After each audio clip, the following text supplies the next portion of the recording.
I actually think politically, women have shown that they have a lot more power than men have. And I'm talking about just in terms of political movements. The most recent I can think of is the Me Too movement, right?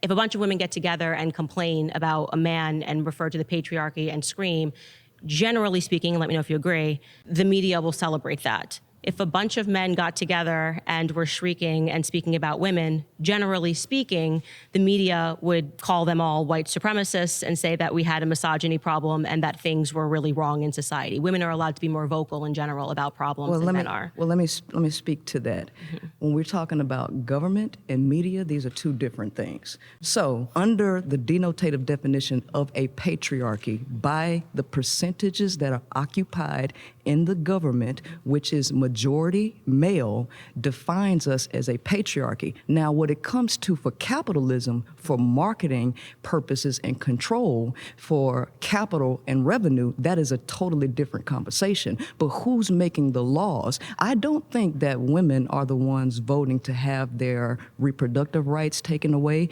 where you have rape, incest, and all of these things excluded to force women to be able to have. I don't think women in government would largely vote against their own interests because it's majority male. Patriarchy. I believe in lack of education and lack of knowledge, because one of the things that you also say... Do you think that it could just be that more men are running for positions of office? No, not necessarily, because remember, the United States, the average reading comprehension of people in the United States is 6th grade. So we're not dealing with educated people. Lack of education is the cause for what we see in the world. And if we educate the women better, because a nation can rise no higher than its woman. And if she reading and comprehending at a 6th grade level and popping out a lot of kids, you know, because the brokest people in the world pop out the most kids. So if we have those people voting, of course they're going to vote against their interests because they're voting for some utopian society that will never exist. Okay.